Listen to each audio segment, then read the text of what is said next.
వరకు electronic media వరకు నా నమస్కారాలు. నిన్నటి రోజున మన రాజమండ్రి పెద్ద ముత్తైదు శ్రీ మార్గాని భరత్ గారు ప్రెస్ మీట్ పెట్టి యువత పౌరు అనే కార్యక్రమం చేపడుతున్నారు రేపు అని అంటున్నారు. అసలు యువత పౌరు కాదు, అది మీ రాజకీయ నిరుద్యోగ పౌరు అని చెప్పి పెట్టుకోండి. ఎందుకంటే యువతకు కానీ విద్యార్థులకు కానీ మీరు చేసిన ఘనకార్యం ఏంటో ప్రజలందరూ, రాష్ట్ర ప్రజలందరికీ తెలుసు.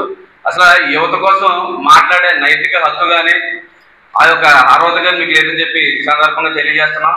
అసలు ఈ రాజమండ్రిలో కానీ లేదంటే రాష్ట్రంలో కానీ యువతను పెడదోవ పట్టించి ఏదైతే స్మగ్లింగ్లకు కానీ గంజాయికి కానీ మాదక ద్రవ్యాలకు కానీ బానిసలు చేసిన ఘనత కేవలం జగన్మోహన్ రెడ్డి ప్రభుత్వానికి మాత్రమే దక్కుతుంది.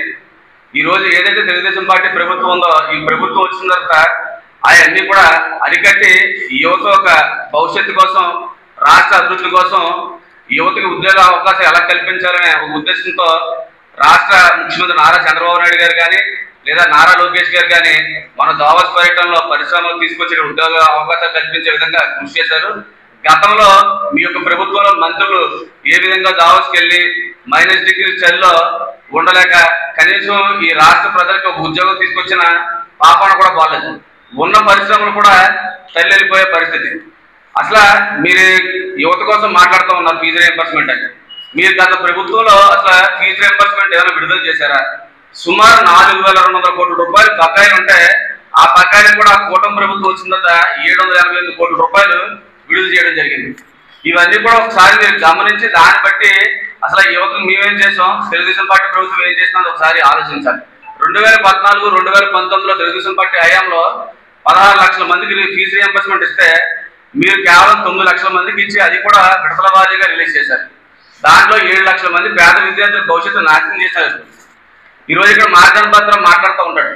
అసలు ఈ రాజమండ్రి నగరాన్ని గంజాయి స్థావరాలుగా, బ్లేడ్ బ్యాచ్లుగా తీర్చిదిద్దిన ఘనత మార్గాని భరత్ నీది కాదా?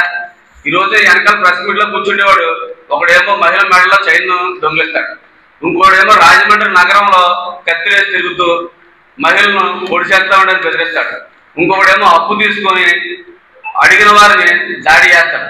ఇటువంటి వాళ్ళందరూ నువ్వు పక్కన పెట్టుకొని నువ్వు రాజమండ్రి లాండ్ ఆర్డర్ కోసం లేదా ఇంకో విషయం కోసం మాట్లాడటం చాలా సిగ్గుచేటు.